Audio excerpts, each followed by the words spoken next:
This is Infection, the H1Z1 podcast, recorded live on Tuesday, February 10th, 2015, Episode 4.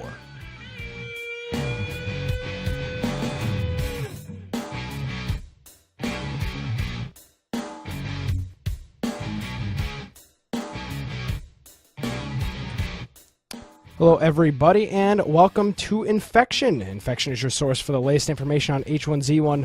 We bring you the latest news, changelogs, developments, strategies, and speculations each and every week right here on infectionpodcast.com or twitch.tv/infectionpodcast.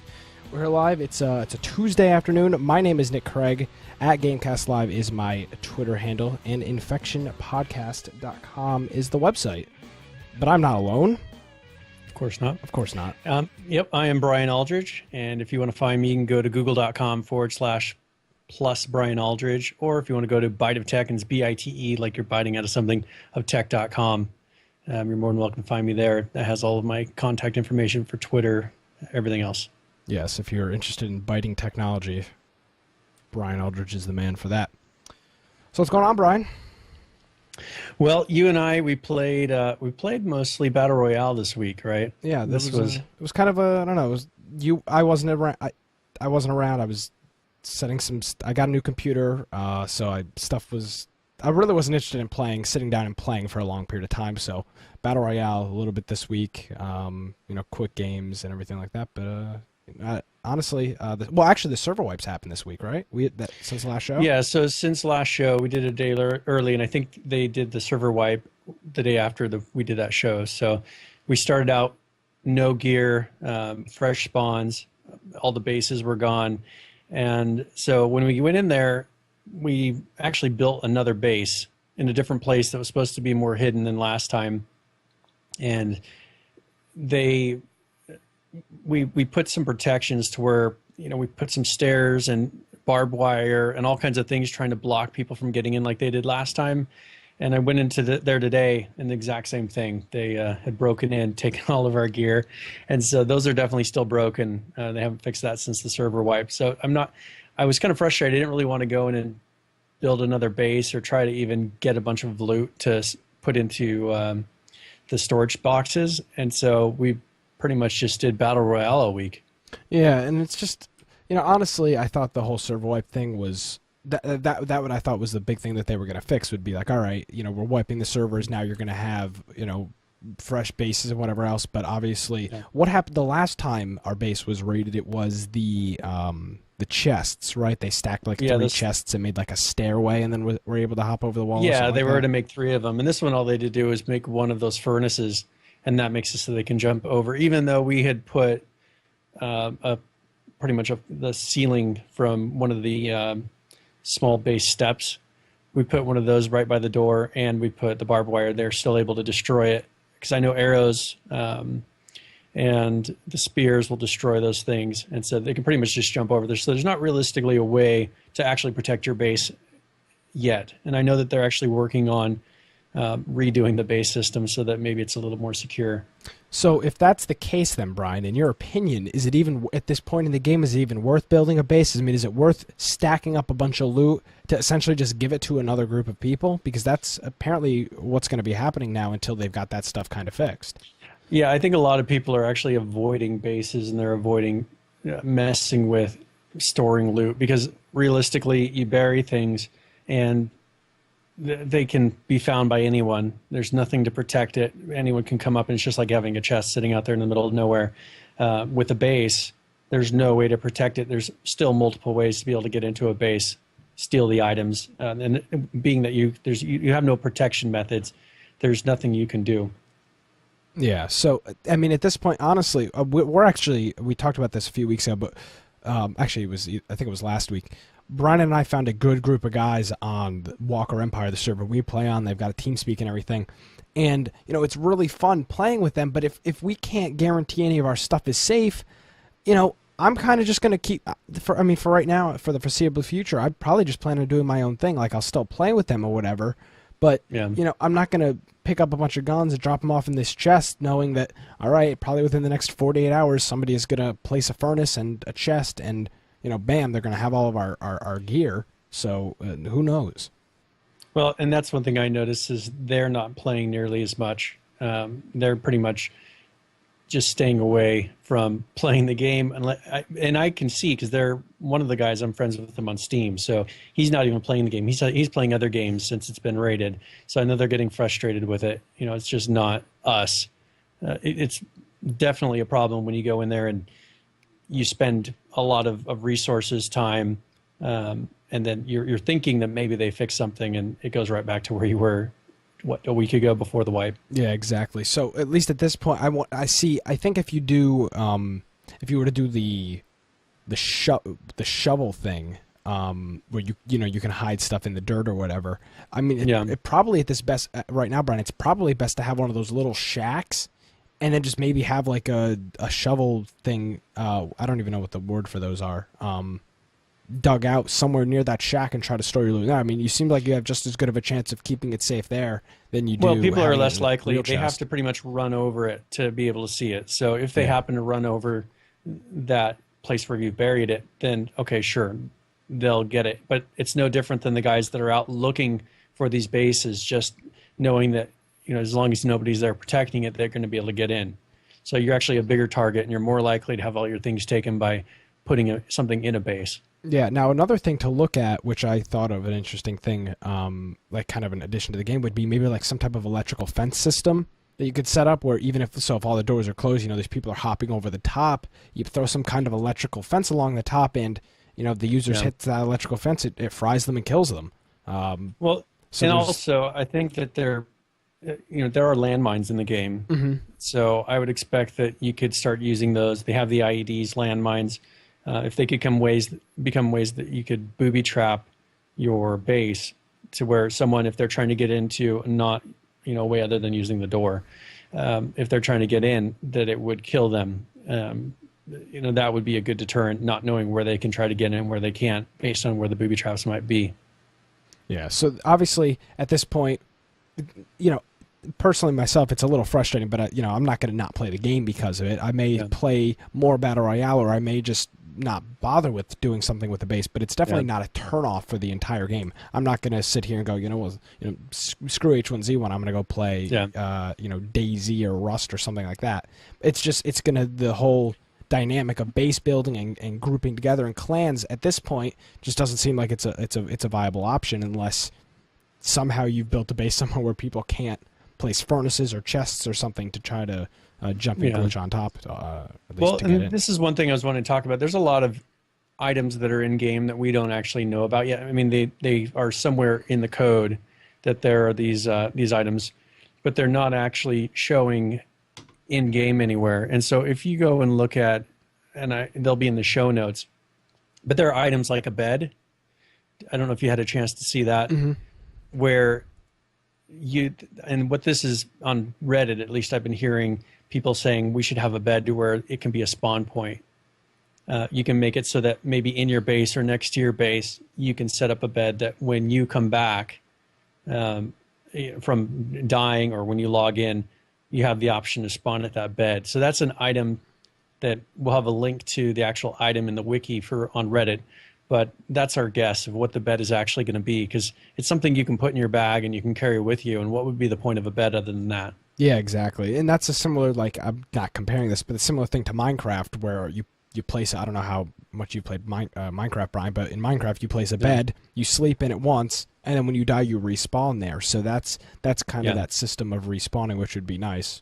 At least something to try to get you back to your base. I hope. Right, and that's the thing is right now it's an 8x8 map. So you're kind of expecting that with the 8x8 map, if they are going to move to 16x16, that's 4 times larger of a map than what we have right now. And so realistically, you're going to need something, because how long does it take to run from one side of the map to the other right now? It takes quite a long time. Exactly. People are going to get frustrated with the 16x16 map of spawning on the opposite side of where their base is and then spending an hour trying to run across the map. Yeah. So, and the other thing when you talk about larger map sizes, you also have to talk about vehicles. I was lucky enough that the day that the servers wiped at, was it like 2 or 3 Eastern last week, and I got home around 4, and I hopped on Walker Empire. I spawned near the campgrounds, south of Cranberry, and there was just a police car sitting there. It looked like somebody had driven it. It was a little damaged, but I picked it up. I hopped on TeamSpeak, found my group of people, and I could move along the map pretty well. So even if the beds aren't used for that, and they make the map 16 by 16, as long as there's enough vehicles and you can, either find one off of spawn or have it to the point where, I can be like, all right, Brian, I'm right here, and Brian easily has access to a vehicle where he can come pick me up, and then that'll be that. One thing I like, Jello made a comment in chat about hiding things underwater, and I know that there's an issue with looting things that are underwater. With like if you kill somebody in the water and there's a loot bag, there has been an issue with looting sometimes that item that's in the water. I don't know if they've actually fixed that or not, but that is true. If you could hide that, kind of going back in topics, but if you could hide that item that you in that, I'm trying to remember what the name of it is too. It's like the stash. It's like the Dirt Foundation or something.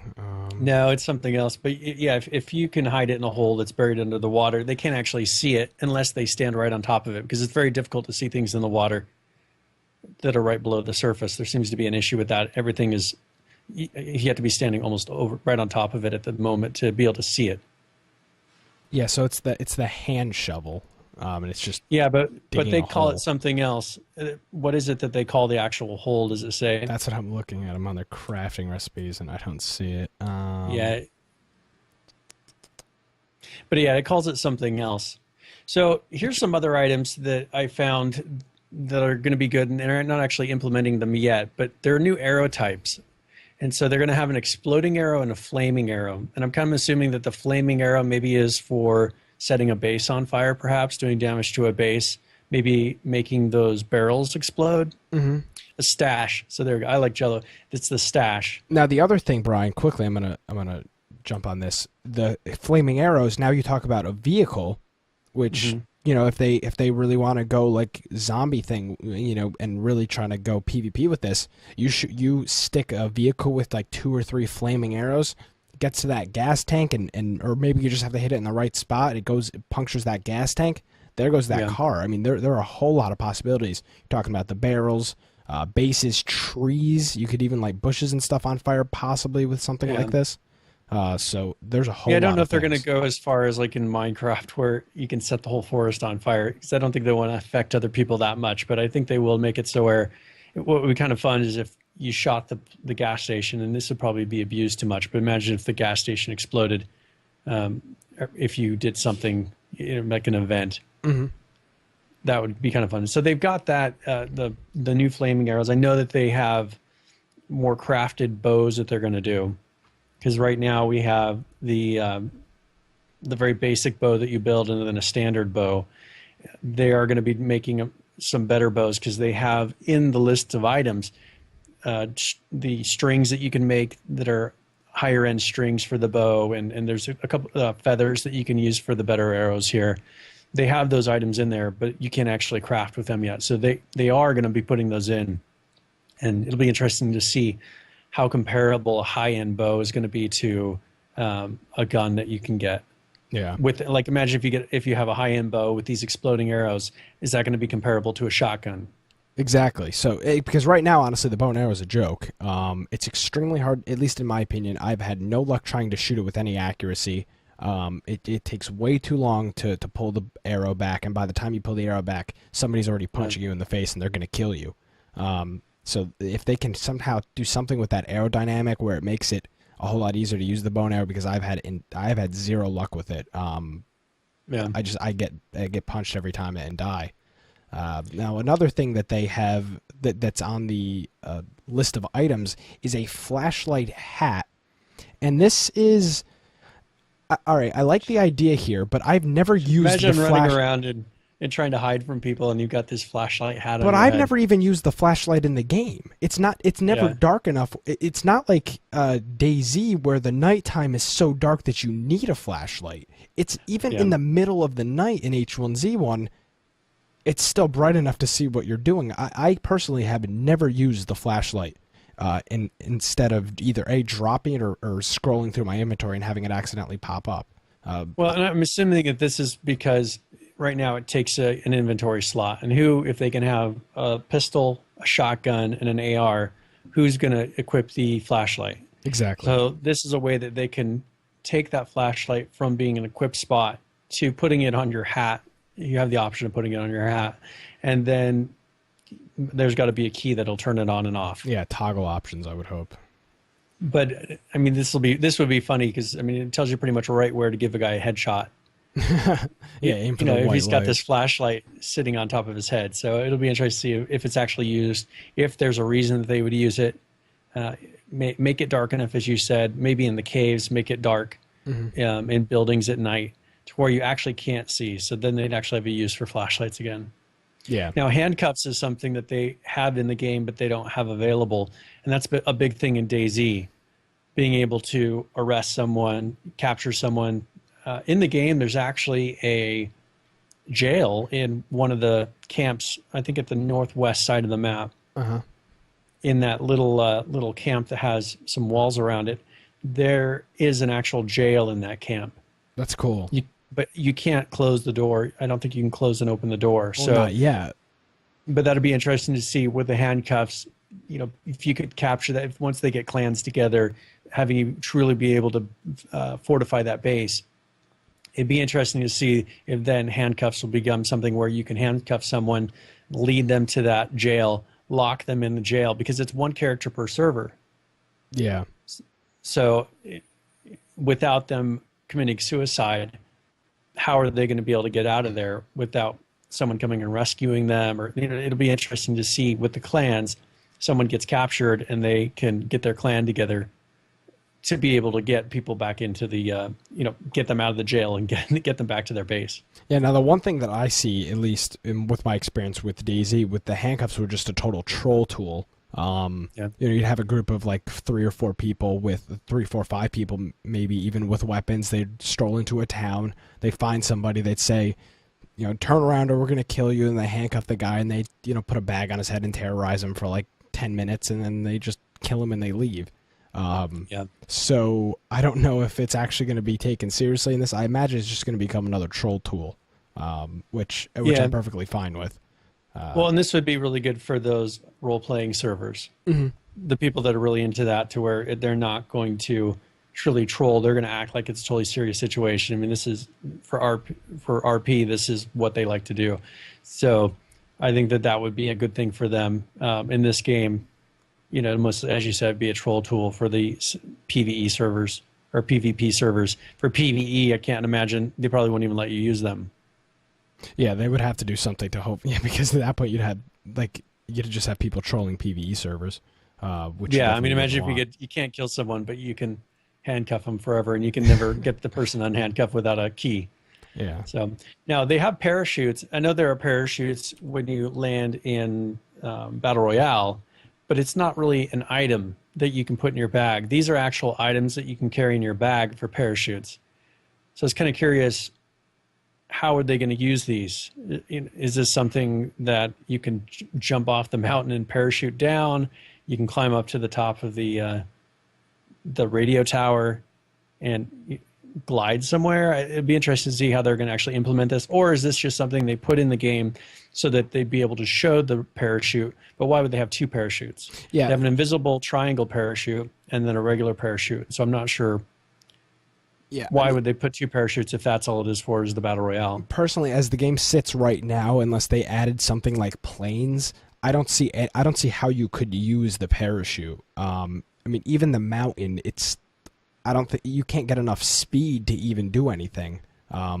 Maybe at one point, can you equip a parachute to a car, like a parasail or something, and then kind of they have the planes. So I don't know if that's something that they're planning, and maybe in certain game modes, implementing planes to where you can parachute into areas, but that would probably be a different game mode than the normal, because I can't imagine them bringing in planes and parachutes, because people will just follow the the airdrops and just wait for them and jump out after the airdrop. Yes. And of course, that would be a fun game because if people are sitting at the bottom waiting for them to come down, they'll just shoot them. Yeah. So, I mean, it would be possible. Yeah, it would have to be some other type of game mode, or they'd have to add something to that. I can't see it in the regular PvP version as it sits there being any use for a parachute. But there's definitely... See, the one thing that I hope that Daybreak continues to do is make different game modes for H1Z1. Like, you know, have a thing where it's, you know, like a whole lot of planes and it's like a total like air assault fight or something like that. And that's where you could do parachutes or something like that. But I definitely am a big fan of these secondary, I don't even know if you call them secondary, but these other game modes that are available. Battle Royale, I think, in my opinion, has been a total success. The servers are packed. The people seem to be liking it. It's got pretty good, you know, feedback. It seems from everybody. I know you enjoy it, Brian. I know I've seen comments all over Reddit. People love it. They hit it out of the park with Battle Royale. Well, and that's the one thing with Battle Royale, though, is we had discussed that they need to have some sort of a queuing system, because right now you're waiting for a server to become ready so that you can try to log into it. And then there's, a quarter to half of the time you don't get into that queue. You actually have to exit out of the queue, go back in and try again on the next one. I don't understand why they don't put in a thing saying, I want to get into a Battle Royale, and get you into the queue so they know how many servers need to be available if they need to spawn up more servers. That would allow them to have an estimate, because just because someone's sitting at the login screen or at the server selection screen doesn't mean that they want to be in Battle Royale. Correct. So realistically, they don't have a accurate way to be able to determine how many people are going to be in a Battle Royale game. If they get out to where you can queue up, you'd maybe be able to go into your normal server. I mean, there would be a 10-second logout time, but you could go into your normal server, queue up for it, and when the Battle Royale server becomes available, you know, it'll count down your 10 seconds to log out, and you have the option to go into that Battle Royale. Yeah, for me, that makes a lot of sense. And see, Brian, I totally agree with you in the sense that they need some type of queue system. But the one thing that's nice right now with just having the button that lights up is that if you want to play with somebody else, like when you and I want to play, we can just both be sitting on Skype or TeamSpeak and say, oh, button's white, click on it, and then we're in the same server. Yeah. So if they want to implement a queue system, they need to have some type of party system as well, so that Brian and I can both party up. Yeah, and that's something that I found on Reddit, and we haven't been next to each other since I found this today, so we'll have to try it out. But supposedly they have a squad invite system. Inside the game, though, correct? Inside of the game, it'll make your name green to that person. So you have a way of, when you're next to someone, being able to tell, is this person in my squad or not? So you can type /squad space invite and then their name. It should add them to your squad. Their name should be green when they're next to you. Now, this is something that I know Nick isn't gonna like this. This is good. All right, here we go. So we're playing Battle Royale. Was it last night? Yes. And we get down to where it's you and I. About 7 people left. Yeah, something in like this that. Battle Royale. So it's you and I and 5 other people and we're that are left in this. Yeah, and we're just north of Pleasant Valley, by the gas station there. And at this point, the gas is in a very, very confined area. So everybody's pretty much within one, square block on the grid of each other. So we're getting to the point where just people are starting to come out, and so I'm just to the left of Nick, and I say, Hey Nick. First off, let me say this. I'm shooting at a Jeep driving down the road. So I'm shooting at a Jeep. There's guys running everywhere. The sound is being muffled by my AR. I'm shooting at this Jeep, and Brian says, "Go ahead, Brian." So I say, there was this guy that was right next to us, and so that's what I say. I said there was this guy that was right next to us, because he was right next to us because I shot him. So this guy all of a sudden was just 3 steps away to my left. I turn, I shoot him, I kill him, and I'm telling Nick that this guy popped out from nowhere. And so Nick turns to his left and shoots me. And I'm like, what in the world are you doing? He's like, I thought you said there was a guy right next to us. I was like, there was a guy right next to us. Yeah, so we had this thing. It was Honestly, it was just it was a moment of panic Yeah. in my mind. But it was So just I'm like, sitting there like, what in the world, Nick? What in the world are you and I doing? died like 10 seconds later. Like I was just under so much fire. But honestly, that when it gets down to that part in Battle Royale, it is so hectic. Yeah. Like you've got cars trying to run over people and people trying to shoot at cars, and it is crazy. Last like 15 people when that circle for the last time starts moving. Yeah. And so I think that's going to be where it's important to set up that squad so that you actually have a way. Because right now, when people are wearing similar clothing and they're running around each other, they look identical. I mean, they've got helmets on that may be the same color, shirts on that are similar colors. It's really hard to differentiate your friend who's trying to avoid someone, maybe not necessarily in Battle Royale, but even in the regular game. You get someone that you're grouped with that starts punching another person or chasing with an axe because there aren't as many guns anymore. It becomes very difficult to remember which one is which, or to keep track when you're trying to aim your bow or trying to shoot that person that's running around them. So I think if they have that to where the name tag, and maybe have the name tag go out a little farther distance, Yeah, even if it's because not a the name name tag goes away. even if it so the name tag close range would be good. But if they did Yeah. some kind of like glowing silhouette or something, like a 50% opacity silhouette or something that you could see. Yeah. So, if I turned around and there's two people standing next to me, one is my teammate, one is not my teammate. Brian has got a glowing silhouette around him and I will shoot the other guy. But Yeah. it's when, and plus at that point of Battle Royale, it's dark and everything. It's just like every player's pretty much looks almost exactly the same. Everybody's got helmets and Everybody at that backpacks. point has helmets, has the military backpacks. Yeah. The only thing is if you happen to get the same color. There are skins. I think if you get the chests, you can get skins for the helmets. But I haven't seen one of those yet. I don't think it drops from the normal Battle Royale. I think you have to buy the keys to be able to unlock the chest. To get Actually, that. somebody in our group on Walker Empire has a helmet skin. It's like a orange, green, and Yeah. white, or something like that. But it's a really cool design. So I But did the problem actually is see one when of it those. gets dark enough, though, you can't really see that. Exactly. So like a silhouette or just something that when I'm in your direction, you turn green or you turn yellow. There's some type of identifier. All right, this is my teammate. This person is not. Yeah. So Would be we're very going to have helpful. to try that out and see how it works. But I think that's going to be a big thing. And it's temporary. I don't know how many, if it's going to be like 12 people can be in a squad total.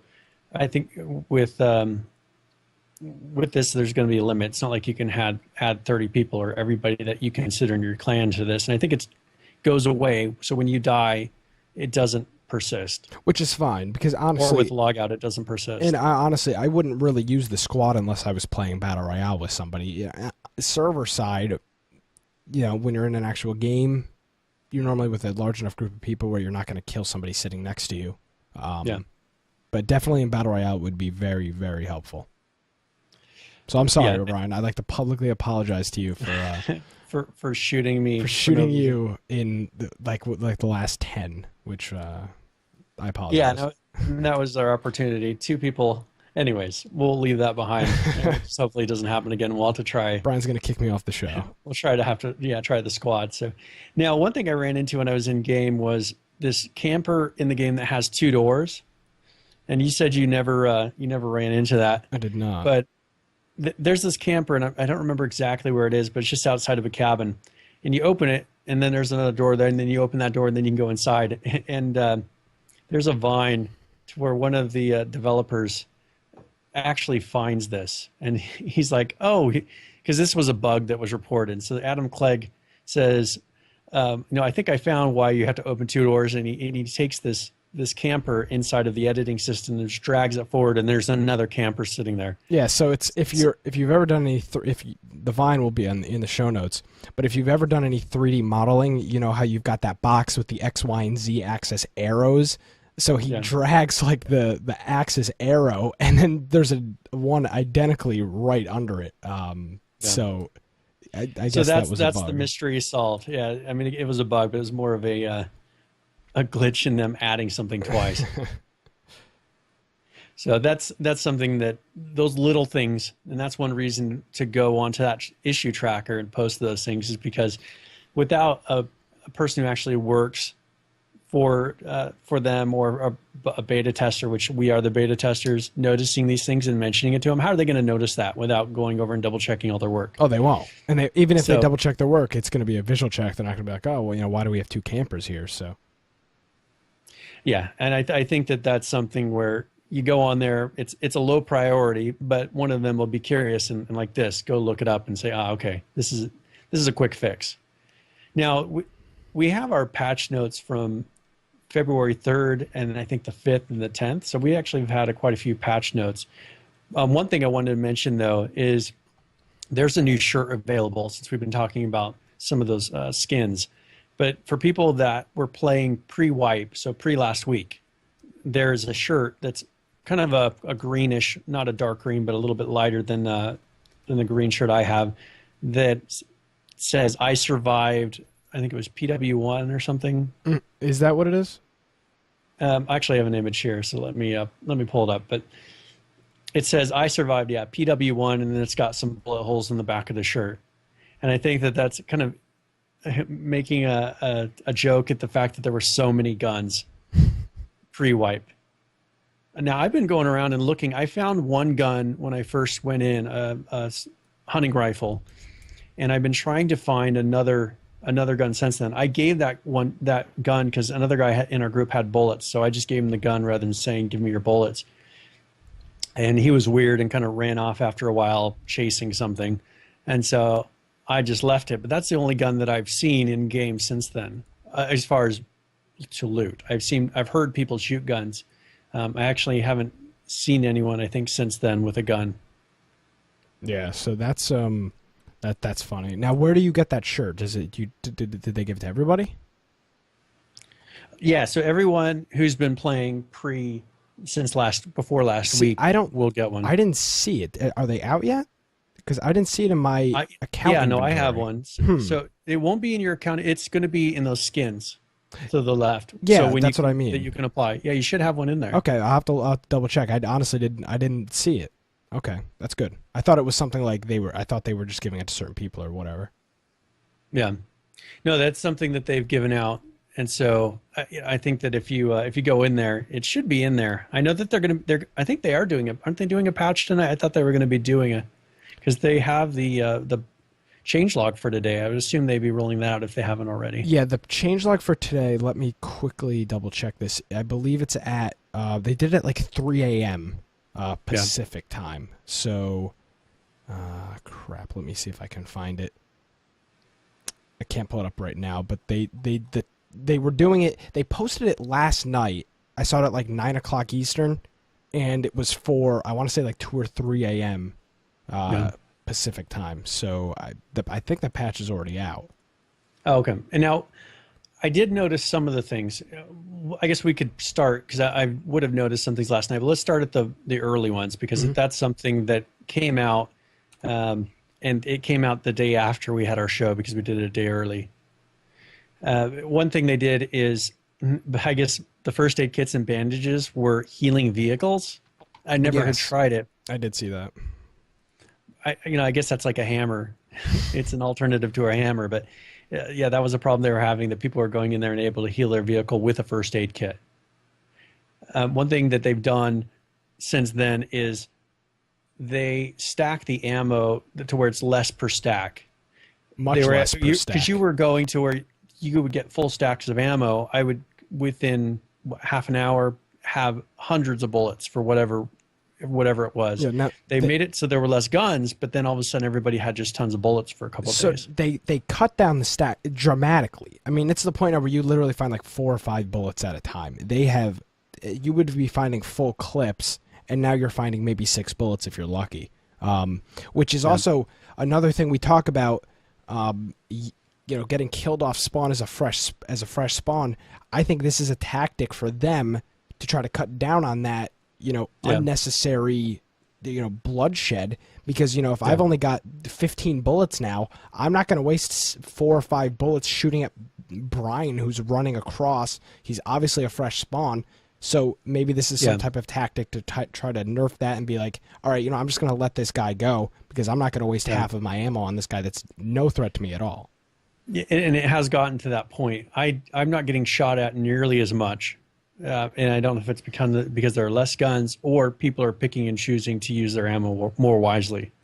I am finding shotgun ammo here and there, but it's 3 bullets at a time.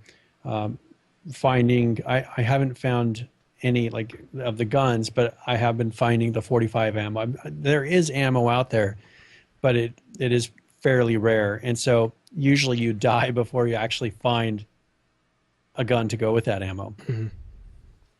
Now, someone in chat had mentioned that there was an issue on PvE servers where people are boarding up the houses. I know that this is something that they're dealing with. It's in the bug reports, but they're saying that people are barricading the houses to where, because it's PvE, people can't get into the house. They can't destroy the barricade, so they can't actually ever get into these houses. That's all fine and dandy, but isn't that the same way for, like, wouldn't the person that barricaded the entire house not be able to get out? Can you build doors in PvE?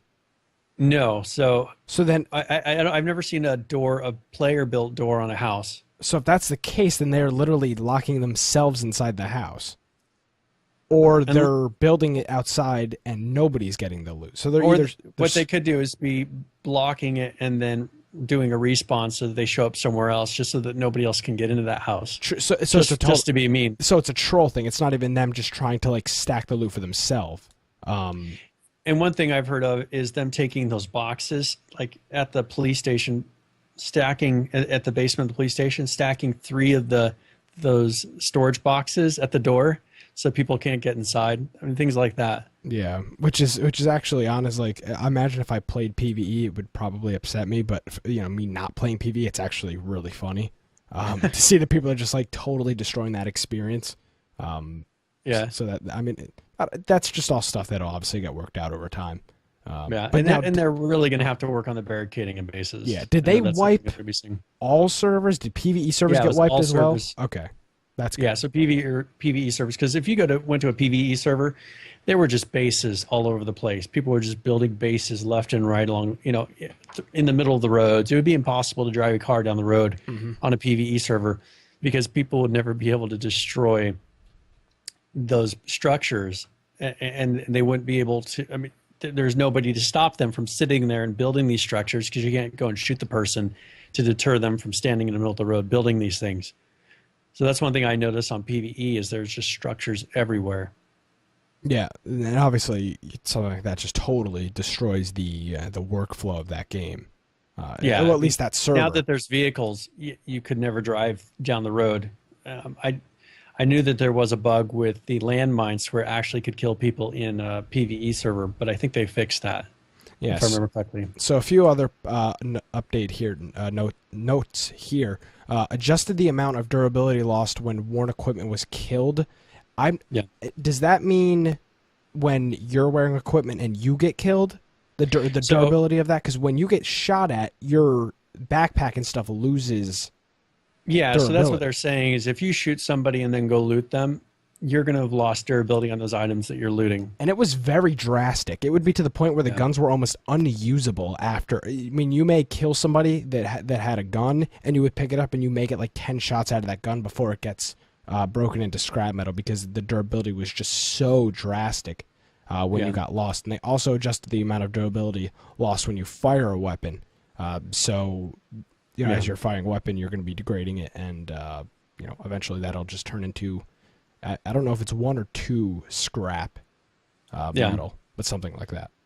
Now, that's one thing that they did do, and I haven't seen it since people don't have nearly as many weapons. I don't know if they changed this since they did the wipe. They were having it to where if someone had a weapon equipped, it turned into scrap metal when they died. So if you killed somebody, you couldn't kill them for their weapon. That's interesting. I think that still may be in play to where you cannot actually get a weapon from somebody if they're using it. I honestly don't know. I don't think I've actually killed anybody with a better weapon than me and actually gone and looted their body. Now, I noticed that for a couple days, and I don't remember if it was a couple days before the wipe, they did a patch But yeah, so I like Jello saying that's happening to them 9 out of 10 times, but they fixed it. Okay, so that's probably why I haven't noticed it since. But I was noticing for a while, you kill somebody and you could never get their weapon. At least for me, every time I would go to them, and it would just be scrap metal that you could then smelt to make something. Yeah, but obviously you'd rather have the gun than the I would rather have the gun metal. than the scrap metal. Yeah, to melt down. So yeah, that's definitely something that we'll have to see. Since guns are not very common, we haven't noticed. But yeah, I like Jello says that they fixed it. Another thing that they were having an issue with was there was a large latency when dismounting a vehicle. This is a little bit different than the bug that I was running into, which will be a little bit later in the patch notes. But when you would get out of a vehicle, just all of a sudden things would start to lag. Which if you're trying to jump out, you maybe loot some things and then get back in your vehicle, or you jump out and you're having a firefight with somebody, that puts you at a huge disadvantage when all of a sudden you're having latency every time you get out of a vehicle. Yeah. And trying to shoot somebody. That gives that person that's outside of the vehicle a huge advantage. Now, honestly, I don't know where these servers are hosted, but I really have not experienced a whole lot of issues with latency with server objects like doors and stuff. Yeah. They normally open up like right away. Like I'm not sitting there and spamming E to get a door to open. I mean, I run up and I press it, and I'd say 75% of the time it opens on the first click. If not, I click it again. Maybe I pre-clicked it too early or something like that. But really, this server-side latency thing, I have not noticed at all. See, I noticed a little bit when I was doing something, but it corrected itself. So I don't know if it was just something happening at the time with the game or my computer. But it wasn't anything like what we're having with the berries, where you would go and loot the berries and your game would become unusable at that point. It's not anything like that, but it does lag slightly to where you try to pick something up. There's a couple second delay. And it seems like after a minute or so, it corrects itself. So that's probably a bug that they're still going to have to find. Whatever is causing that, I think that's particular to that situation. And I'll have to notice. I don't notice until after it starts what I'm doing right before that. Yeah. And am I trying to loot something specific, or am I doing some sort of an action a certain way that's causing that? And we've got Anti-Grav in chat saying he's in Australia and hasn't had any latency issues. So yeah. Honestly, the props need to go out to previously Sony Online Entertainment, now Daybreak. They have killed it with the servers.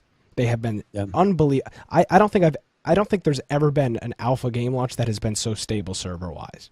I mean, there's no random server disconnections or anything. I've never been disconnected from a server, unless it said it was going down. But they are just killing it. Now they did have some random game crashes that they're fixing, but that's more, who knows what's actually causing that. It's not the servers causing latency to cause that. Yeah, I mean, that's just client-side issues. Yeah, it's more of client crashes. So that's something they're, in those bug reports, they're fixing on a regular basis. Now, one thing we were running into quite a bit before last week was after the Battle Royale match, the gas would be still there. Like, you would go to your normal server that you're logging into, and the gas is there. And so I took some screenshots of it, and actually have screenshots of just a mist of that green gas being on regular servers. But we were having problems where we'd go into another Battle Royale server, and the green gas would be there in that ready area. Yeah, and that was the big thing. Server side, it was an issue. But when you went to another Battle Royale game, and I think, Brian, you and I tried one with the green gas, and you couldn't even see the ground till you were practically landing on it. Yeah, the game was just you wouldn't be able to aim at anything. Yeah. You would just pretty much land in some random spot, and then you're running around in this mist trying to figure out where in the world you are.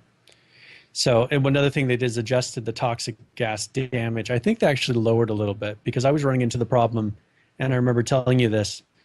The gas came in, and I had less than 3 seconds before I died. I was standing outside my vehicle. The gas rolled in. I was going to jump in the vehicle and go. I couldn't even get the car started before I died from the gas. Yeah, and they have fixed that, because I was in a Battle Royale game the other night, and I got down to like the last 5 people, and I was driving around in a car, and I accidentally sped up, and I drove around for maybe 30 seconds, 20 seconds maybe, in just the green gas, trying to find my way back, and it killed me. But it was a significant amount of time where it wasn't, I drove into the green gas, and I was just instantly dead.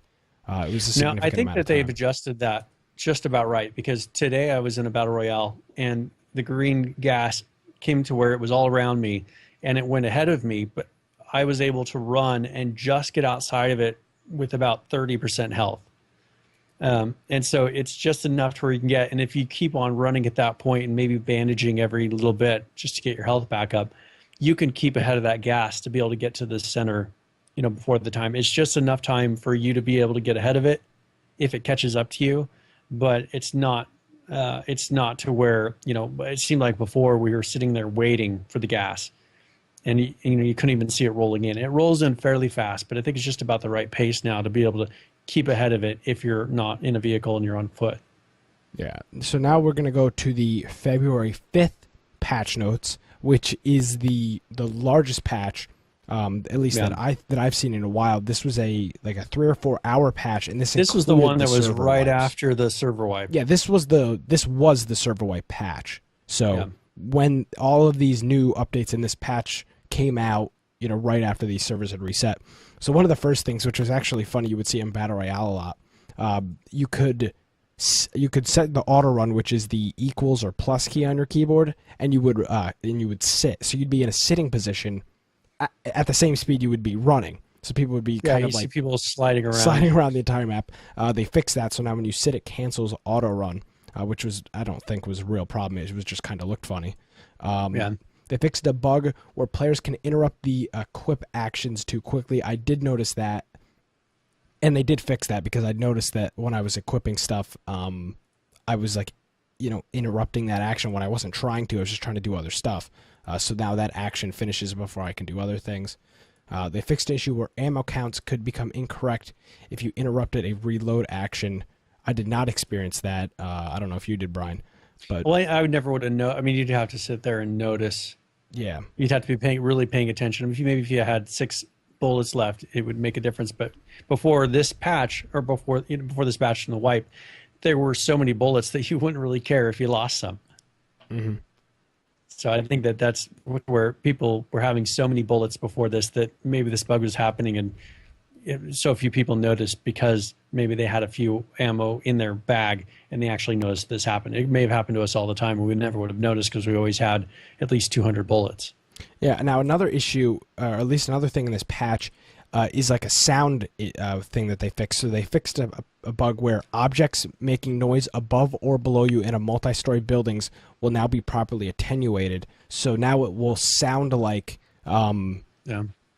it'll sound like it's coming from above you or below you instead of sounding like it's on the exact same floor as you or something similar to that. So that's a nice fix because honestly, the sound in the game is pretty terrible. I didn't install that. I didn't install that Razer thing because Brian was having some issues with it taking over sound cards and screwing up his live stream and stuff like that. But the sound is a little janky at this point, and honestly, I mean that's a nice thing if you're not doing any kind of streaming or anything. That program does a good job of fixing it. The sound was a lot better after I installed that the Razer Surround, but the problem was it creates another sound card. It sends the voices through one sound card, the virtual sound card, and it sends the game audio through another. So I was having a really tough time trying to stream the game here in Twitch because I couldn't get I'd have to do all these things to get the audio on the same stream. It really messed with it. So that's one thing that if you're going to be doing any kind of streaming, I mean, you could try Razer Surround if you're not doing any kind of streaming or needing anything special with your sound card, because it does fix that distance issue. But I think they're going to have to fix it on the server side and in the game client, rather than us installing some utility that makes multiple sound cards and does all this. They're just going to have to fix it in game, because this is a problem where this isn't the only one. There's other bug reports of the vehicle sounds being all messed up. And I think they actually, I don't remember if it's on the next patch they fixed this, but to where there's that constant vehicle sound. That happened to me in like 3 Battle Royale games yesterday. This is not an isolated incident. It's literally every time you get killed by a vehicle, the sound sticks with you. And the problem is it doesn't reset in the next Battle Royale. Correct. You have to restart your client. You have to actually log out of the game, close it, and then come back in for it to go away. What it appears that it is any in-game sounds that are active when you click exit game stick with you. So if you're by a vehicle and it kills you and it drives away and you press exit game, you're fine. But it appears to be close radius sounds when you press that exit game. It's like those sounds are just sitting in a loop. And hopefully they fix that, because it's annoying that every time you lose in a battle royale, you've got to exit your client, reload your client, and it's just kind of annoying. Yeah. Now, one thing they add is they had it to where they added some zoom to the guns and bows to make it possibly easier for when you're trying to shoot. So after this, they had the 308 rifle. The 308 rifle had so much sway when you were trying to do it, to where it was just bobbing left and right.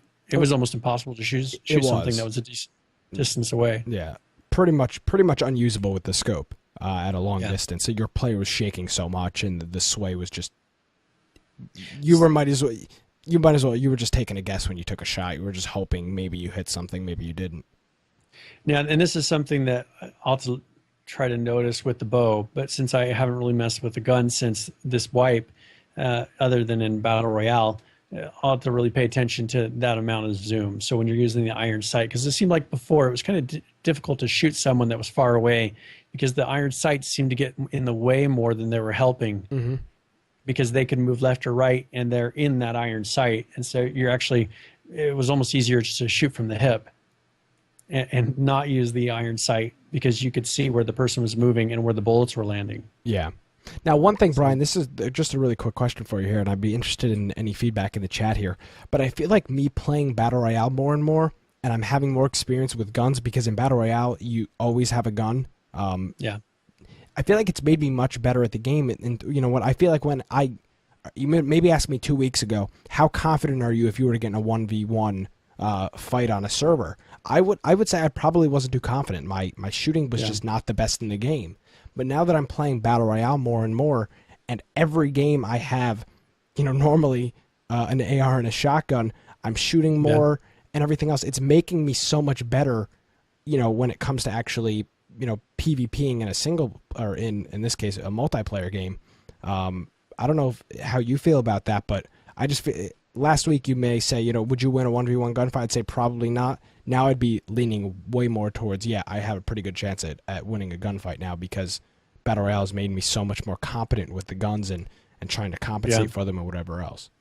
Well, and that's one thing that I've noticed as well is, before, when I would go into the Battle Royale and I hadn't really done it that much, if someone came up to me, it was going to be, I probably wouldn't beat them in this shooting contest, but I've got it to where, I've killed 2 people at spawn points, moving on, killing people as I go along.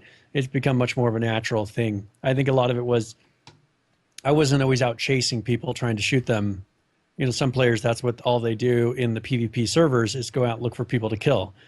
I wasn't doing that. I was just playing and playing a different play style, to where I actually can go and get used to shooting the guns and trying to hit people in Battle Royale that I wasn't experiencing before. So I definitely have improved in that area too. Yeah, and I feel like it makes their community, it makes all of the players, as long as they're like playing Battle Royale, it makes them more competent at the game, and it makes that shooting skill a whole lot easier. Now, one thing that they were putting in here as a bug is that they had an issue with hydration burning too fast when stamina was full.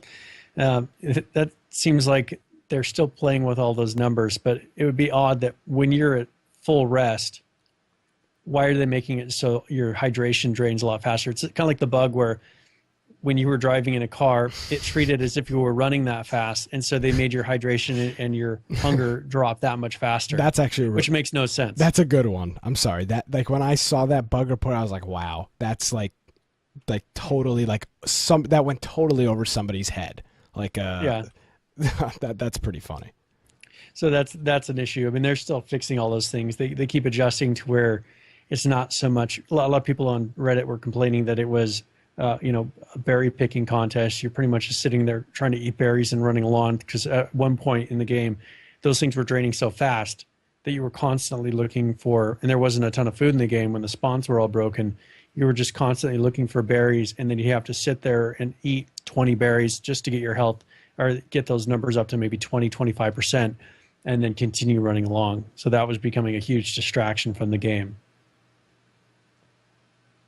Now, one thing that they did change that I like on this one is they made it so that when someone loots an item and they want to drop, like for instance, those sticks that you get from the berries, the branches, I was having problems where people would put 5 of those branches in a container because they would loot it and they were like, oh, I have 5 branches in my inventory, I need space.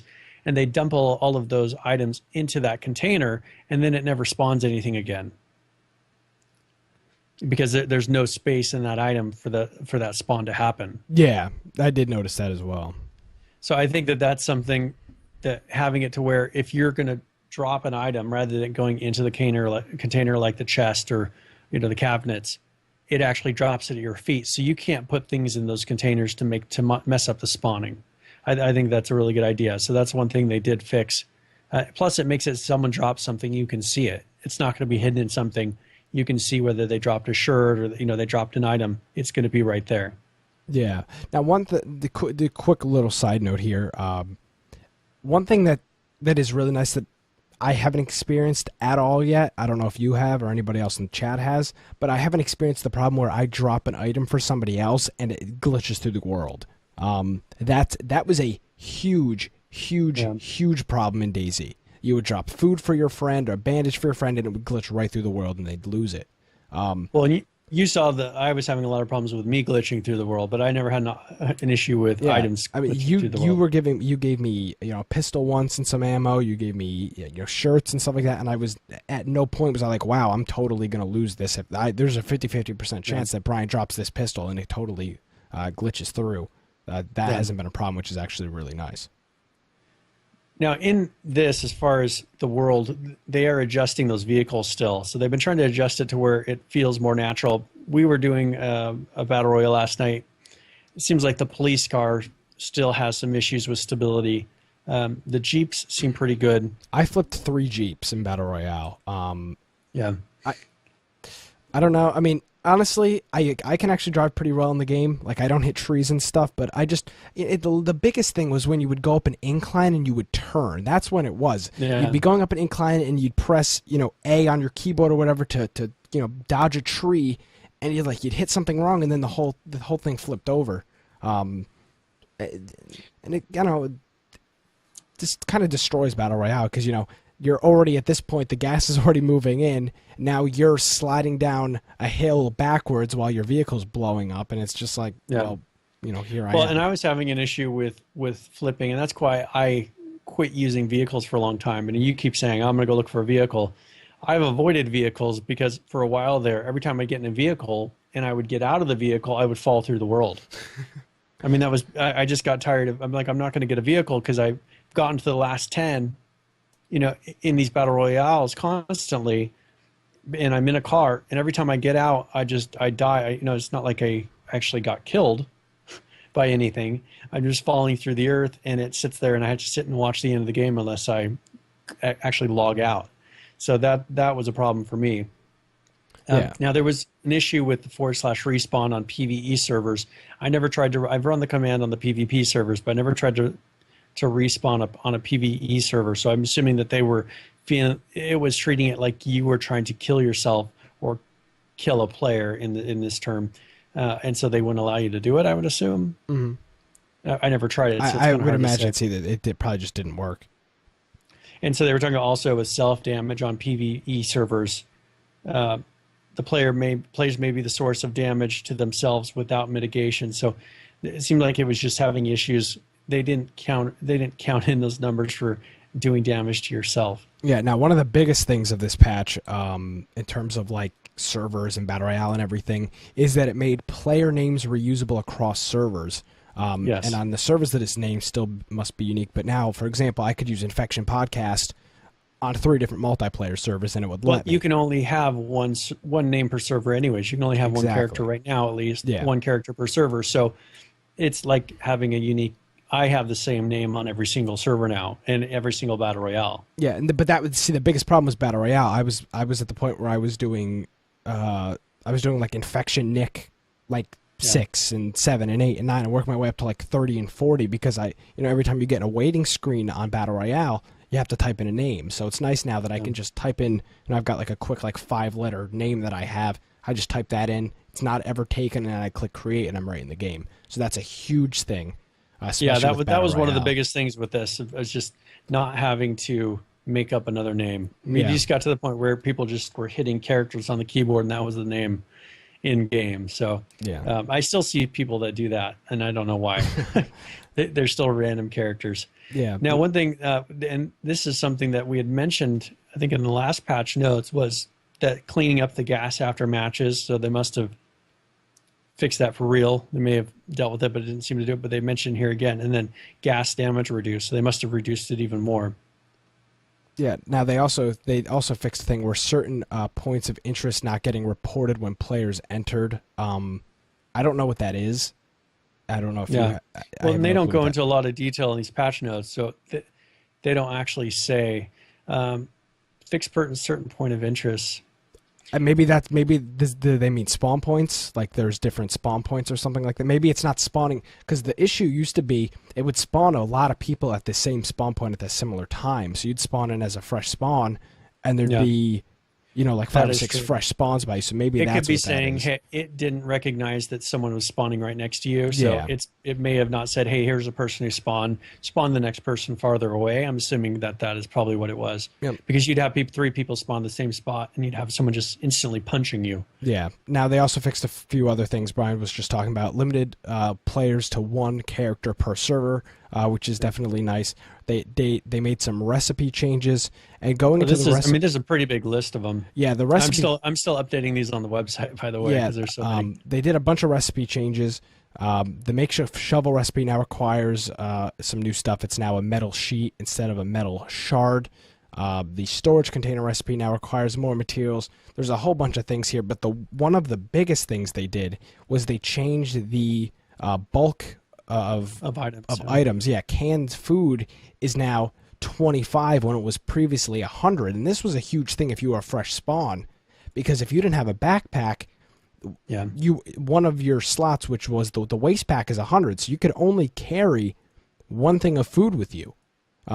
So they fixed it with a lot of stuff, the canned foods, the backpacks, they fixed a whole lot of things. And you can catch the full a few list. things they made them larger. So like the med kits, the first aid kits, they made it to where they're heavier. Meat is a little heavier. So they took some things that, like bullets, because we were having it to where you had 300 bullets and it would be 300 space. Now you can't carry quite so many bullets. And I noticed this more in Battle Royale. I can't carry as many bullets until I get that backpack. Yeah, so they definitely a lot of those little adjustments like that. This is just all this whole, this is what a new game is, and this is what they're doing. They're tweaking everything. Talking weapon spawns, and honestly, that food thing is a huge deal, especially being a fresh spawn, because you would find 1 can of food, you'd throw it in your backpack, and every time you came upon another can of food, your option was either A, eat it, even if you didn't really need it, or B, just leave it for the next guy. And that's one thing that I like Jello mentioned, is that the arrows are now 5 spaces instead of 1. So, I mean, that's quite a big difference. They're actually, the shotgun shells, they're equal to the shotgun shell size. I've seen people mention that they should do some sort of a sheath for the arrows, to where you can have something you carry on your back that's specific for arrows. I know they bundled arrows together to where you can pick them up and drop them in bundles now. You don't have to pick up and drop individual arrows from the ground. That's one thing they did do. But I think that with this, they made it, because arrows are so long, it does make sense. They're trying to be somewhat realistic, and I know that they mentioned on Reddit they're trying to be fair but somewhat realistic with these space changes. Yeah, and actually, Pyro mentioned that they like these space changes, and I do too. I mean, I feel like I can actually carry more things, and I don't fill myself up with water bottles. Yeah, exactly. That's what I was running into. And I don't think there's really a huge backlash from these space or these bulk changes. For the most part, they're pretty fair. And I don't think there's any like backlash, like whoa, that's crazy. Most of it is pretty realistic, and it's stuff that we just kind of expected. And the entire list is on the website infectionpodcast.com. There's probably 20 things here that they changed the durability on. So if you're more interested in that, go ahead and check that out, infectionpodcast.com. Now, one thing with that I did notice is that, because if you sit, let's say you sit somewhere and you're just kind of AFK, your health, the amount of food that you have in water drops so rapidly that you almost have to have the 5 cans of food to be able to sit and not be doing anything for about 10 minutes on the game, right? I mean, have you noticed that? It seems like the level of your food and water drops so quickly that if you don't have at least 5 cans of food in your bag, there's a chance that you're going to run out and start losing health pretty quickly just sitting there and not doing anything. Yeah, that's one thing that they don't. When you're not moving, you shouldn't be losing food and water and stuff as quick as you do when you're running it. And they don't. At least right now, I can't see a difference when you're sitting still or when you're running. For the most part, you're draining pretty quick your hunger and your thirst in this game. Well, I wanted just to sit in the base and talk with our friends in there, and I found that I couldn't just sit in the base and talk to them for 20 minutes because it was impossible for me to carry enough food in my bag to be able to do that. Yeah, and actually before you got on, Brian, this was the day the servers reset. I was playing with the guys in the base, and we were sitting there, and it got to the point where guys were like, "All right, well, I'm kind of getting low on food, so I'm just going to log out here. I'll be back in a little bit." And at some point, I did that too because I was down to like 15% health with no berries left. And I was like, or 15% hunger, and I was like, "All right, well, I'm going to log out here too because I can't just sit here and not just sit here while you guys are building the base or whatever because I'm going to die."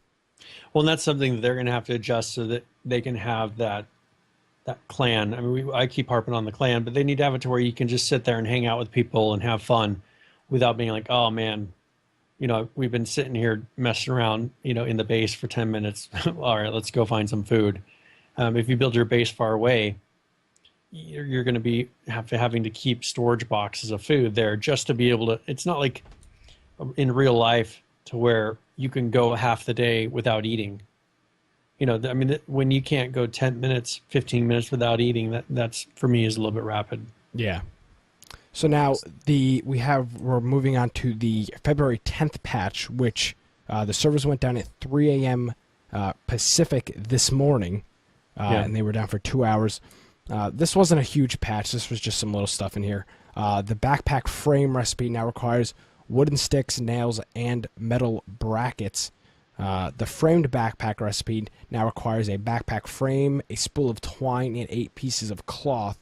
And so I think that they just raised the pieces of cloth, if I remember correctly. Yeah, I'd never crafted one, so I wouldn't know. And then the spool of twine rate of appearance has been slightly increased. I saw a lot of twine prior to this patch, so I don't know if they downgraded it and then now are re-upgrading it, because I picked up a lot of twine prior to this update, so I don't know what that is. Well, sometimes I think it's for a while there was hardly any twine, so you couldn't make that nicer bow. So yeah, that's something to where you'd have to be in the right area, looting the right kind of houses to be able to find that. So maybe they're making it to where it's a little more spread across, to where you don't have to be in a certain place to find those. Because I would find a couple at a time. Maybe if we're going through houses, I would find 3 throughout those houses. But if we went to another town or another area, I would never see the twine. Yeah, so that's good. Let's see. So So now I like Jello mentioned something here where before you could put that crafted backpack on and you couldn't see it. So it was like you were running around as a fresh spawn. It was a good way to trick people that you didn't have things.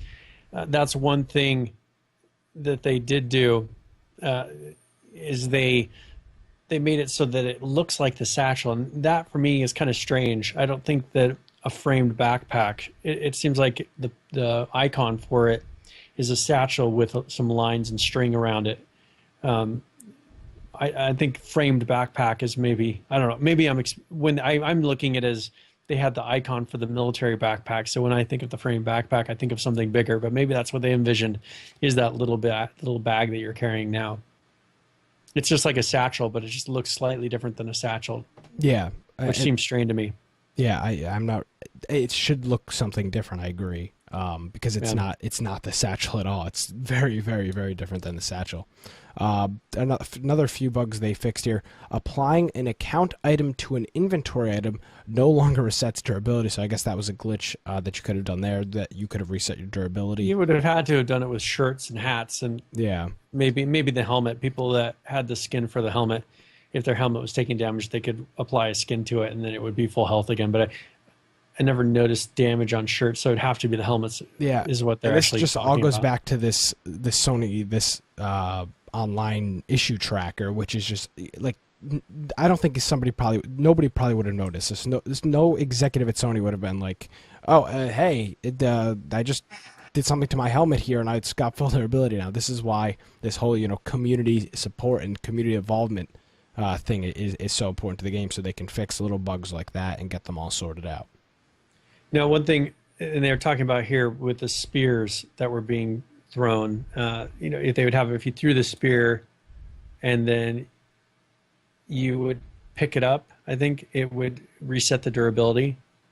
I think that's what it was, yeah. Now, I ran into a bug, and I don't know if they haven't fixed it yet, but where you would throw the spear and it was like those old arrows, you can't actually pick them up. Really? Okay. So I threw my spear into a tree, and it was impossible for me to get my spear back. It wouldn't even recognize it as, because usually with the arrows, you could look in your perimeter, pick up the arrow from the perimeter. Well, it was just high enough in the tree to where it wouldn't recognize as my perimeter. I would have had to stack something to be standing next to it just to be able to pull the spear out. Yeah, and hopefully we don't have another situation where the spears are now becoming deadly objects for vehicles in the game, which definitely would not be good. Let's see what else here. They fixed, I don't know if this was a bug or not, but if you were inspecting a container and you dropped an item out of the container, you didn't put it in your inventory, you dropped it. Previously, it would go to the location of the container, but now it will drop at the player's feet. So if you're picking up ammo or something out of a container and you drop it, it'll now go in front of your feet, not back to the location of the container, which definitely could be nice. That seems like a bug fix, because they tried to address it, I think, in the previous patch. It must not have fixed it. So this seems to be where maybe they've actually fixed the problem now. Yeah, they made some more adjustments to the spear, adjustments to heat generated when crouched. So this is around zombies. Yeah. So they'd have it when you were crouched. If you were trying to sneak around a zombie, it would be more like you're running around the zombie. It wouldn't detect, okay, I'm crouching, I should be able to go around this zombie and not aggro him. They didn't have the aggro range correct, because you tried to sneak around the zombie and it just start chasing you. Yeah, and actually there's the next patch on here, which I actually have some experience in, and I saw a guy in our group do this. So exiting a flipped vehicle, so if you flipped a vehicle and you exited the vehicle, it would sometimes put you underground, and this was a glitch because you couldn't get out. Now, Brian, I didn't. Now this happened to me. Yeah, now I didn't actually tell you this, Brian, but this was the day the servers reset. I was playing with a group of guys on the server. One of the guys flipped the Jeep. He had a bunch of stuff on him. What they did is they placed a chest right above the ground where he was, so he could go so he could into dump it the all chest and dump it all into the chest while he was underground. He dumped all of his stuff in there and then pressed / respawn, which was actually like a pretty cool glitch. He was like, move to the left, and they were able to drop the chest there, and he was able to place his things in there. But hopefully that's a thing now. I flipped 3 vehicles before this patch, and I never once got stuck in the ground. So I think that was based on where your vehicle actually flipped and maybe the position of the vehicle. See, now I ran into the problem where when the vehicle flipped and I went to go step out, I would step through the ground and fall as if I was parachuting, but I would fall forever. And you would fall right through the ground, right? Yeah, that's where the ground would. I used to run into this in WoW, to where you'd look up and the trees are getting farther and farther away, and all the objects that you were next to, you just fall forever. So that was a problem I was having. I wouldn't get stuck in the ground. I would just fall through the ground and then fall forever till I decided to do a respawn. Yeah, and then the other thing was they fixed that vehicles that fall through the world should now appear above the world after a small amount of time. I don't know if they're going to appear. Huh? Yeah, so they're saying that if a vehicle, I don't know if they say above the world. They're probably just saying it'll respawn up. That's what I'm trying to figure out. Did they, by above the world, do they mean it will be where it is? It'll just go back up, or is it going to get destroyed and go back to its spawn point? Yeah, it's gonna drop and explode or something. I don't really understand. I don't know at this point what that means. The way that they say should now reappear above the world in a small amount of time makes me think that the coordinates where it is below the world, it will just kind of put it up back on top of the land. Back at ground level, yeah. So that'll be interesting to see. That's going to be weird when you're going to be walking and there's just going to be vehicles popping out from under the ground because they were flipped there. Well, there still is that bug where people chop down trees and vehicles randomly pop out of the trees that you chop down. Yeah. I've seen videos of that on YouTube, but I've looked at the bug log and that's still a problem that they're having. So, and then they fixed an option with 4 single GPU when you're running SLI or Crossfire, which is an advanced thing for the GPU. But that's all of the patch notes. That was 3 patch notes we covered. We covered the February 3rd patch notes, the February 5th patch note, and then the February 10th patch note. And then we've also got this. Brian, you want to cover these unofficial patch notes? Yeah, so there were some, because what they like to do is put out the official ones that have, here's the bugs that we fixed, and then they'll go through and actually make a list of different bugs that they fixed that they didn't mention. So this is more of the real changes that they made from the last patch to this patch that they maybe didn't feel like it was important to put into the list. So on here, they talk about how there's this PW1 Survivor t-shirt that they put in there. PW1 is for patch, I think it was Player Wipe 1 is what it stands for. Yeah, I believe so. RP Land changed to Daybreak. So that's just a server that they renamed. But they say it's one of the whitelist special servers. So perhaps they're saying perhaps it's related to that t-shirt. So maybe if you have that t-shirt and you're a pre-wipe player, that you can get into a special server that other people can't. That'd be kind of interesting. I know people would get upset about that. Check for water. Now that's something that I've never used. Have you ever used that key to where you can? No, it says if you. I was not aware. They changed it. Now they were saying that you could do whatever key check for water, which is E. So they're pretty much saying when you're near water and you hit E, it will drink the water.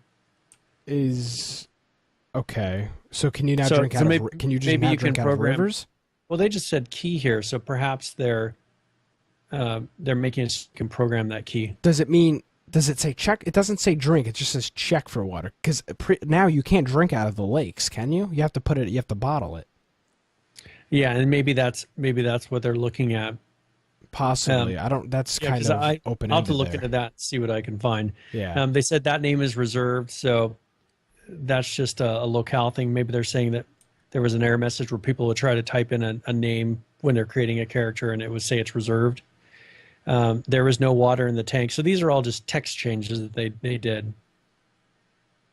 Now, I'll actually check for water. So I'm actually thinking of that one. Probably what they did is before it wasn't filling in the key.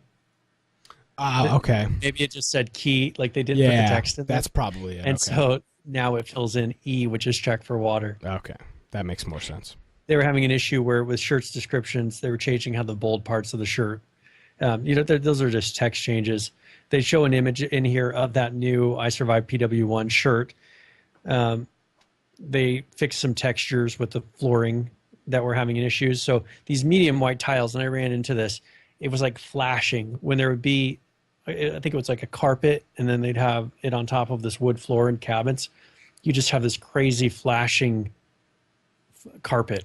It almost looked like there was like an anti-aliasing issue.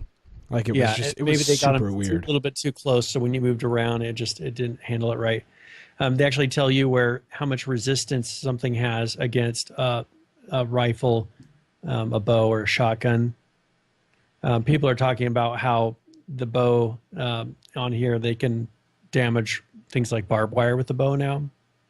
So you can actually destroy buildings, or player created structures, and you can destroy those items like the punji stakes and the barbed wire with a bow. Yeah. They had a place where they had put the name of the M16. They put M16 in there, which it's an AR-15, so they're fixing some of the typos. Maybe early on in the game they were talking about calling it an M16, but they changed it to AR-15.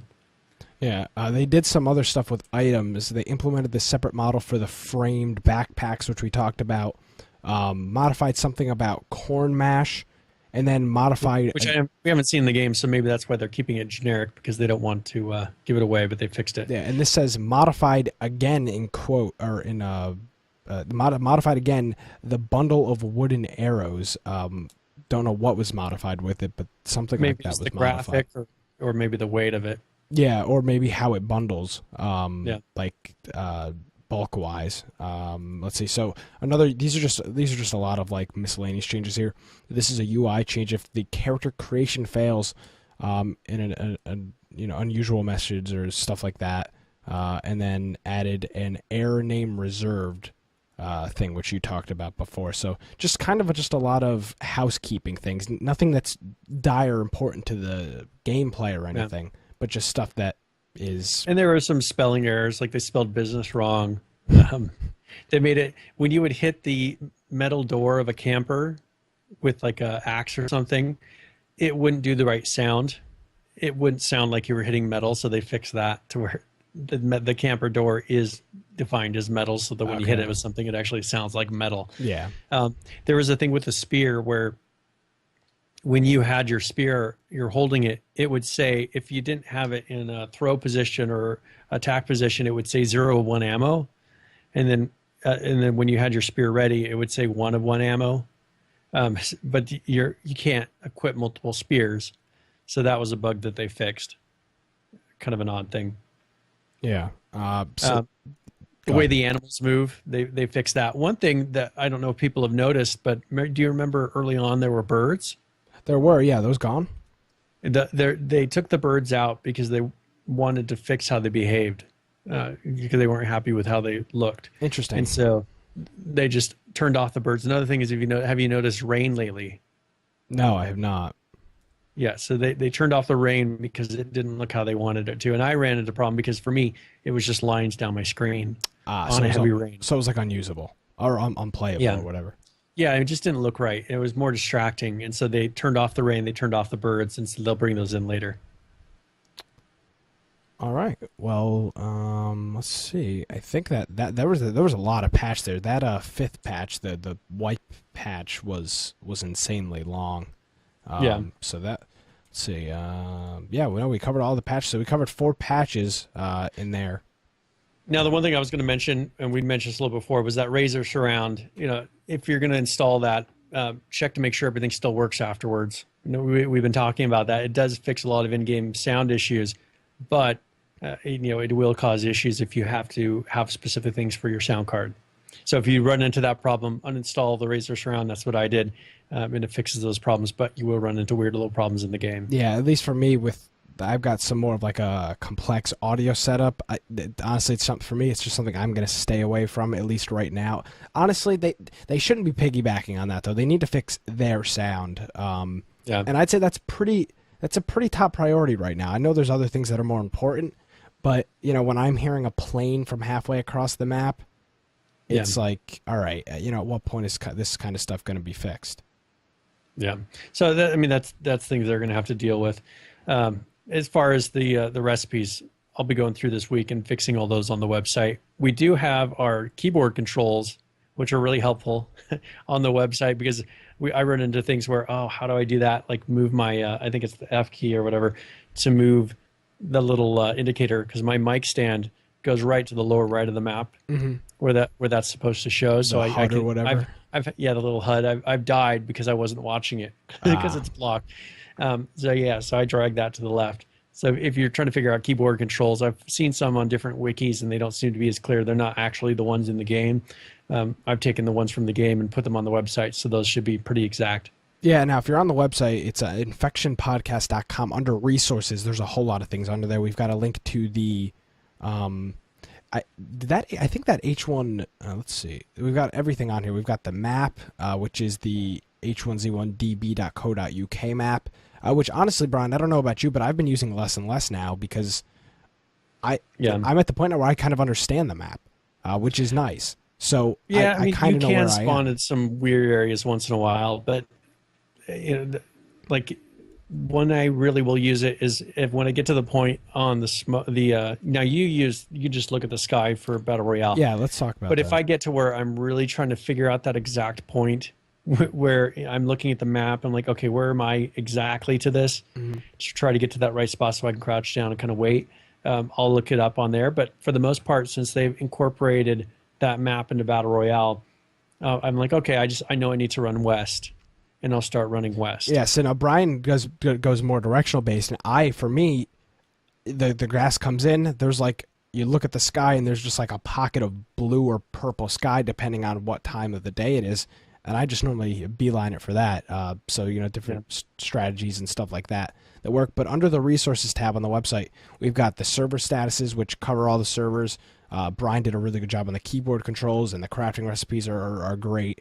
The map, we've got the subreddit, and then the issue tracker. So really, anything H1Z1, we're trying to keep it up to date here on the website. So that's infectionpodcast.com, and it works really, really well on a tablet or phone, or Android, iOS, anything. It'll all scale down and look good on that stuff as well.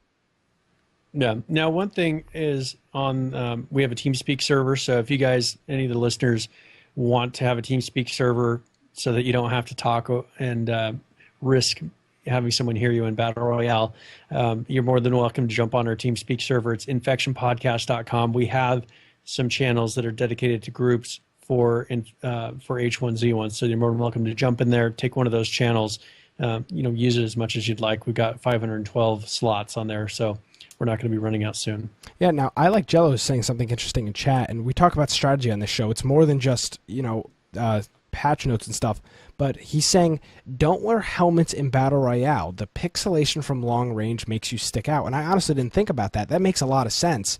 If you've got like a gray helmet or something, that gray, maybe you'll have like 5 or 6 gray pixels that are going to stand out and may catch somebody's eye. I didn't think about that.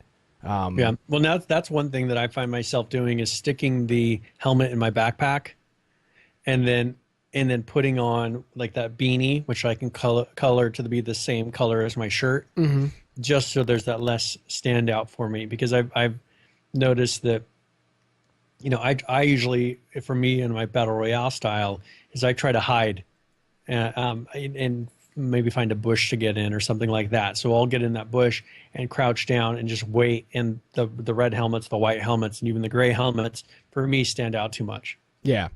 So it's all based on your play and style. realistically, they don't help with a gun. So when you're in Battle Royale, they don't stop a bullet anyways. So realistically, you're only protecting against someone coming up and hitting you or trying to shoot you with an arrow. Which isn't going to be a problem in Battle Royale anyway. Yeah, it's more of a regular PvP server that you're actually going to have to deal with something that a helmet's going to stop. Yeah. All right. So interesting stuff there, and try stuff, see what works for you. All right, Brian. Now, one thing is our Google Plus community. Yes. So if you look on our website and go to the upper right, we have our community there. You can click view the community, and we post our patch notes up there. We encourage you to go and post maybe some videos, pictures, anything that you've had happen in a game. But you're more than welcome to join our community. That way we can know who you are and post things as much as you'd like in there. But we've had people joining that, and I'm going to keep pushing that, get more people in there so we can I want to build a clan out of, I keep saying this every time, but I want to build a clan out of the community, because I think in this game, clan's going to be a huge thing in the future. Yeah, so there we go. The Google Plus thing. Google Plus, if you're not familiar with it, it's kind of like a form system too. So you can make a post under, screenshots, crafting. You can make posts and stuff under there, comment or do anything else like that. So that is available. If you've got a YouTube channel, if you've got a YouTube account, you have a Google Plus account. So just sign into your account and join the community. Pretty much everybody has one now. So you can go ahead and do that. And Brian is doing a great job with keeping that up to date. Yep. So there we go. Very good. It was a long episode. I think we covered everything. Yeah, we did go longer. Like an hour and a half here. Yeah. So Brian Aldridge at Boise Computer on Twitter. Yes. Or, of course, you can go to google.com/plus Brian Aldridge, and that'll find me as well. There you go. And also, if you're looking for any of our links, if you go to the hosts page on the website, it's got all of Brian's stuff on there and some of my stuff on there as well. So if you're looking for any of that stuff, it is all available on the website. All right, that does it for another episode of Infection, the H1Z1 podcast. My name is Nick Craig. At Gamecast Live is my Twitter handle. We can check out the show live every Tuesday night at 7 p.m. Eastern Standard Time. It's on YouTube. It's on any podcast app that's available. And honestly, check it out. Tell your friends. Do whatever else. And we'll see you next week. Have a good night.